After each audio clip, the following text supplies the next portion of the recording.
hours ago, Netflix is the ideal outlet for documentary TV series, aka docuseries. Each episode tends to end on a major moment or revelation, then continues right away to the next chapter, then the next, then the next. You learn something new and are constantly entertained. Vegetables and dessert at the same sitting. I can't get enough. Netflix has some great documentary films, like the Oscar-winning Icarus, but the streamer also has enough original documentary series to fill several stories. Here are just a few Netflix original docuseries, plus bonus suggestions under each one, to consider among the many options out there. Wild Wild Country. It never fails to surprise me how little I really know about the world. Before watching this 6-episode series, I had no knowledge of the true 80s events documented by Chapman and McLean Way, also the directors of the 2014 documentary film The Battered Bastards of Baseball.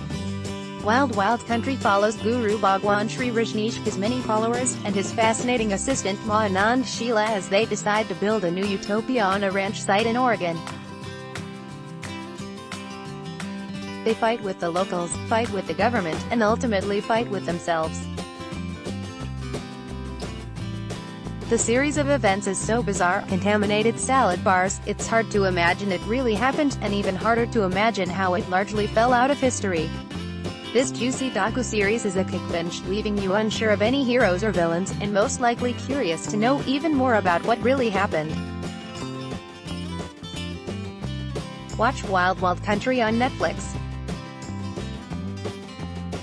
If you liked Wild Wild Country, watch Evil Genius, the true story of America's most diabolical bank heist, following the pizza bomber murder of Brian Wells, and The Keepers, which I couldn't finish because it was just too damn disturbing, might be the Catholic schoolgirl in me.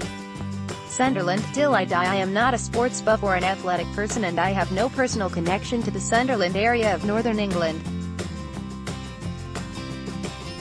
But thanks to this sports documentary series, one I'm deeply invested in the Sunderland Association Football Club. I got heart palpitations watching each game across the 8-episode docu-series, following the team's highs and many lows, and the fans' reactions. I felt like I got to know the city and the fans and the team. I love them. I'm frustrated for and with them. This is what I look for in a documentary series, of any genre.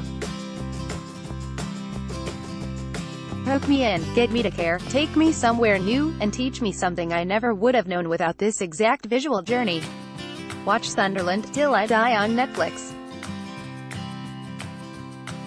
If you liked Sunderland, Till I Die, watch Last Chance U, following American college football players, losers, profiling athletes who try to turn the agony of defeat into triumph, marching orders, following a university marching band, Flint Town, following local officers trying to serve and protect urban areas of Flint, Michigan.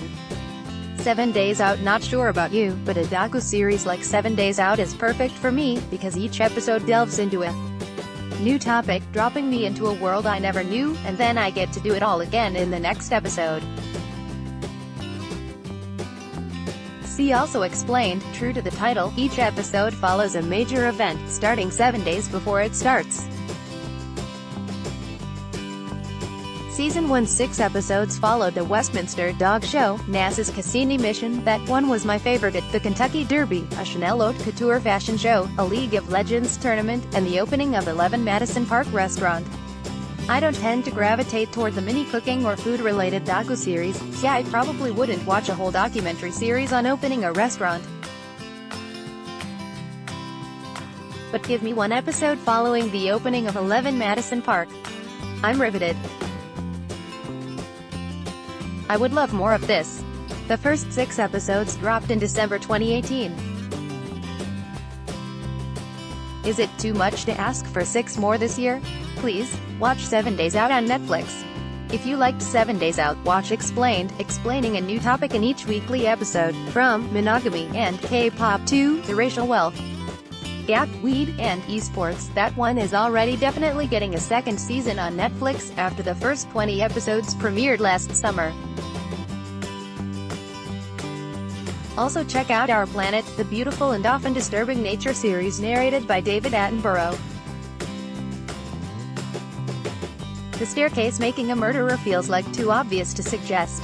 But this one might qualify as too obvious as well. That's the thing about Netflix docu-series, they tend to be great, and they tend to get a lot of attention. Not that Netflix even came up with this addictive series.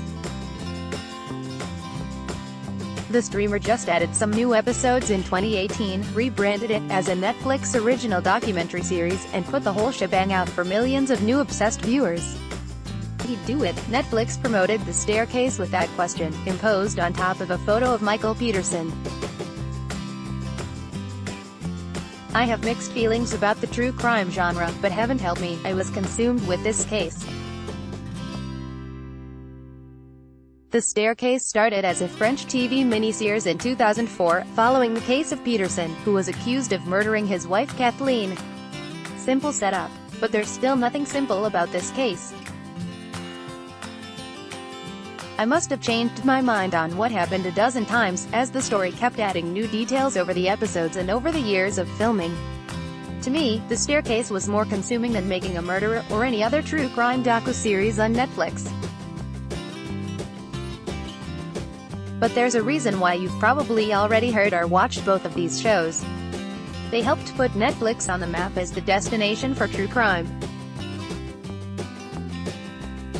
Series like this also inspire viewers to go from just watching to looking up podcasts, news stories, and other information to find out what the documentary may have left out. I'm not buying the owl theory. That's my favorite kind of story. Watch The Staircase on Netflix.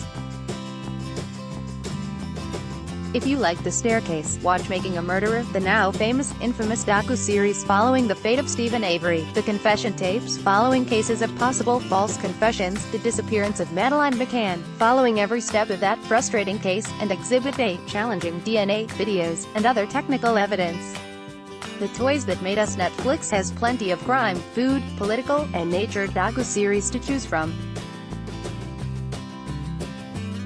But sometimes you just want to revel in nostalgia. Cue this docu-series following the history of major toy brands. The 4 episodes of Season 1 followed Star Wars, Barbie, He-Man, and G.I. Joe. Season 2 delved into Star Trek, Transformers, Lego, and Hello Kitty. Season 3 is still to come, exploring Power Rangers, wrestling, My Little Pony, and Teenage Mutant Ninja Turtles. The history of toys is fascinating, illuminating, and unexpected. Go learn a little something about your own childhood. Watch The Toys That Made Us on Netflix. If you liked The Toys That Made Us, watch Perfect Fit, the contestant who knew too much. Okay, that's a documentary film, not a docu-series, but it fits a nostalgia theme. Also try Nailed It, a lighthearted reality TV show following really bad amateur bakers. It's basically Netflix's own off-kilter take on the phenomenal The Great British Baking Show, which is not a Netflix original, but definitely worth watching right now on Netflix. What Netflix documentary series would you recommend? Don't forget to check out my previous recommendations for 5 sci-fi shows to watch on Netflix, and 5 British comedy TV shows on Netflix. Plus other random streaming recommendations that actually include Amazon and Hulu as well. Blended from around the web. Let's block ads.